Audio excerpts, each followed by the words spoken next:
this point? He's done well. I mean, every time he gets his opportunity, you saw the other night, makes positive plays, and then his contributions on special teams are really impressive. He's taken a big role there and continues to get better. Antonio Hamilton was just in here talking about how he was always the last guy in the cornerback room on the depth chart, and obviously he's much higher right now. Just what does it mean to have a guy on your roster in a room competing for a job who's been through that, maybe add something that maybe a younger guy doesn't know or hasn't been through? Yeah, he plays with that hunger. He plays with that short-term memory too.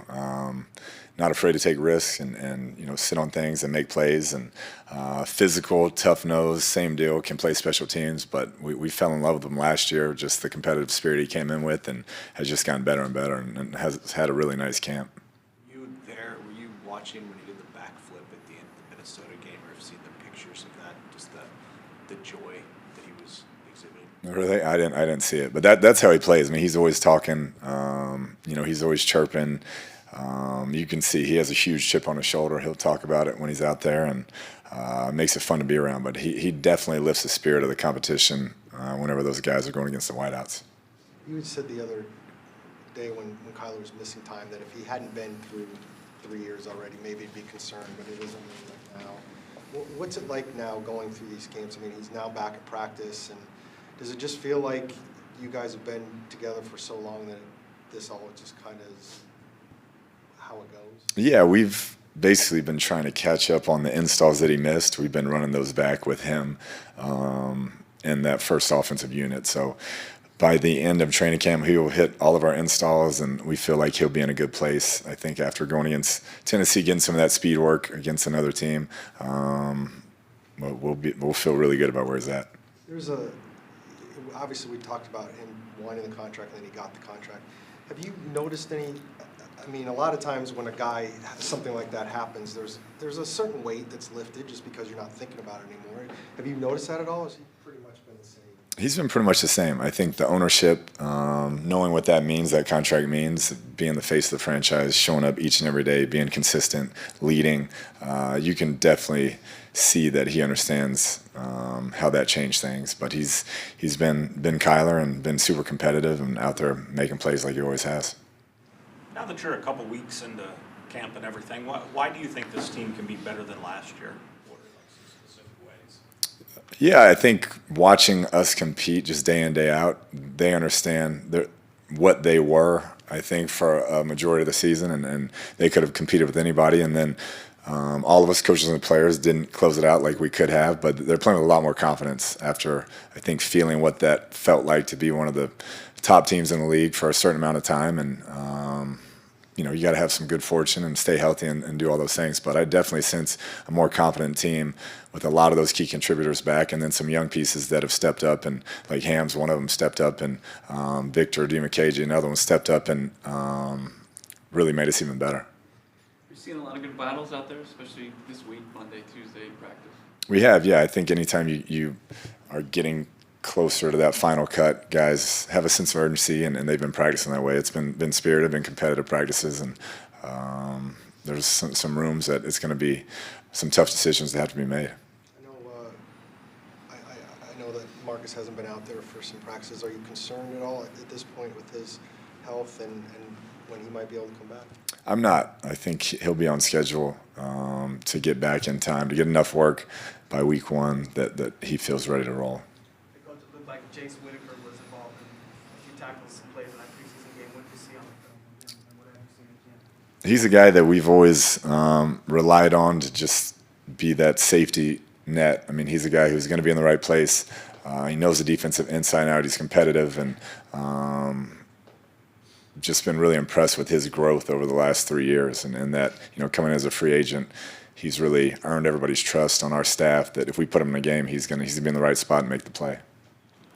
AJ Green talked, I think, last week about knowing the offense more now, and just maybe that was something that a lot of us didn't realize last year, that he was struggling with that a little bit. What have you seen from him? I know he's older, but what can he still bring? Yeah, I mean, just a confidence now that he's playing with as opposed to last year. There was a lot of thinking going on, you could tell, and now he's just playing faster. He knows where he fits in the scheme on each and every play. And if you watch the end of practice today, he had 2 big catches when the offense was struggling. He's a guy that is going to do it right, going to work his tail off each and every day. And like I said last year, I thought he was having a tremendous year, got COVID, had a tough time coming back from it, but I expect him to be a big contributor. When it comes to intangibles about certain players, especially your star players, everybody seems to bring something different to the game. But a guy like DeAndre Hopkins apparently does a lot of talking with cornerbacks, safeties, other receivers, quarterback. You talk about how he is as a teammate. Coach. He's like, coach? No, he does a lot of talking to the coach as well for the ball, yeah. Can you maybe expound on what that means? And a lot of people maybe not have known that about it. Yeah, I think until you're around him and see how he interacts with his teammates, particularly young guys, first off, I mean, he's great. He talks to everybody, whether it's intern equipment managers or rookie free agents. And then when he's on the field, yeah, it's always constant chatter, whether it's challenging the DB or talking to a receiver about a route or telling Kyler and me that he's open. I mean, it's a lot of dialogue going in, and it lifts the level of practice when he's out there competing. You ever just tell him, I know I see you, like I'll get you the ball? I just point to Kyler. So he's got the ball in his hands. That ball is supposed to go to you, man. I don't know what he's doing. He said he's open every play, right? Oh, yeah. Yeah. We got about 4 that say they're open every play, so it'll be an interesting fall.